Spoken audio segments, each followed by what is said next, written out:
15 मार्च के financial express में एक रिपोर्ट छपी जिसमें जी न्यूज के हवाले से कहा गया कि सोमनाथ में बीजेपी की मीटिंग हुई जिसमें प्रधान सेवक नरेंद्र मोदी और पार्टी प्रेसिडेंट अमित शाह ने यह ख्वाहिश जाहिर की कि राष्ट्रपति का ओहदा जो है तो अगले राष्ट्रपति का ओहदा एल.के. एडवाणी को जाना चाहिए।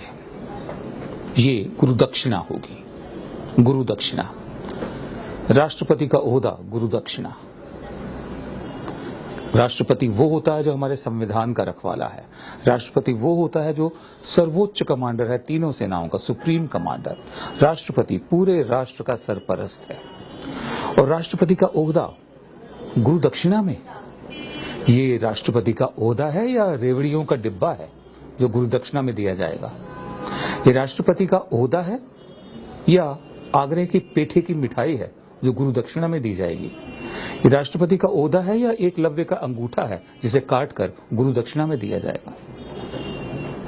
बड़ी हैरानी की बात है। बहरहाल ऐसा संभव होता दिख नहीं रहा, क्योंकि सुप्रीम कोर्ट ने एक ऐसा फैसला लिया है जिसके मुताबिक एल.के. एडवाणी के खिलाफ सन 1992 में गिराई गई बाबरी मस्जिद का जो केस है उसमें एल.के. एडवाणी का नाम दोबारा से शामिल करने की बात की गई है। उस वक्त क्या हुआ था कि एल.के. एडवाणी, मुरली मनोहर जोशी, उमा भारती, अशोक सिंघल, इन चारों के खिलाफ सेक्शन 147 माने राइटिंग, दंगा करना, सेक्शन 149 यानी अपराध करना, कमिटिंग ए क्राइम, 153A और 153B स्प्रेडिंग कम्युनल फ्रेंजी, फिरका परस्ती का जहर फैलाना, और 505 क्रिएटिंग इल विल, दुर्भावना पैदा करना लोगों में। ये सारे इंडियन पिनल कोड के सेक्शन लगाए गए थे। इसमें से एल.के. एडवाणी, मुरली मनोहर जोशी, उमा भारती का नाम निकाल दिया गया था, बाकी नाम रखे गए थे। बाकी नामों में हैं साध्वी रितंबरा, गिरिराज किशोर, विष्णु हरि डालमिया और विनय कटियार, इन तमाम लोगों के नाम हैं। लेकिन सुप्रीम कोर्ट ने एक फैसला किया कि नहीं, एडवाणी का नाम जो है उसे निकाला नहीं जा सकता। अब अगर चार्जेस हैं तो राष्ट्रपति का ओहदा कैसे गुरुदक्षिणा में दिया जा सकता है, कैसे? उधर सुप्रीम कोर्ट ने कहा है कि जो बाबरी मस्जिद का मामला है, राम जन्मभूमि बाबरी मस्जिद का जो मामला है, इसको दोनों पार्टियां आपस में बैठकर तय करें, आउट ऑफ कोर्ट सेटलमेंट करें।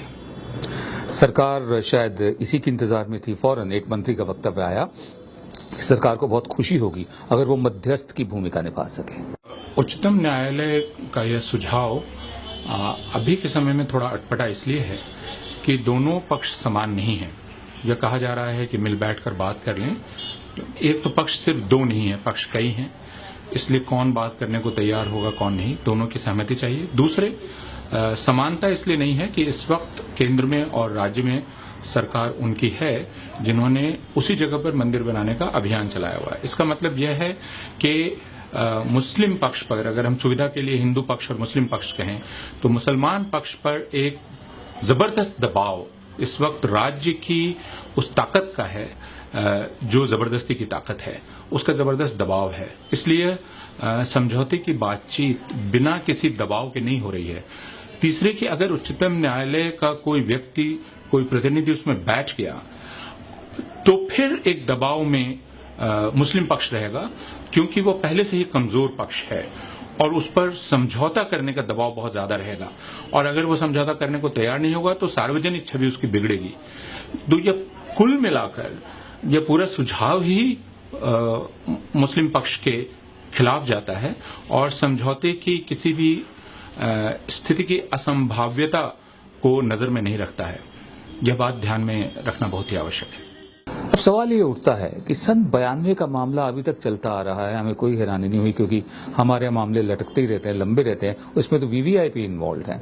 सरकार में जो रूलिंग पार्टी है वो खुद पार्टी है इस मामले की, तो वो मध्यस्थता कैसे कर सकती है? और सुप्रीम कोर्ट को अगर मध्यस्थता ही करनी थी, मीडिएट ही करना था, तो इतने साल खामोश क्यों बैठी रही? अपने आप में ये भी सवाल है। तीसरी बात, अगर मध्यस्थता होती है, आउट ऑफ कोर्ट सेटलमेंट होता है, तो उससे पहले जरूरी है कि इंसाफ हो।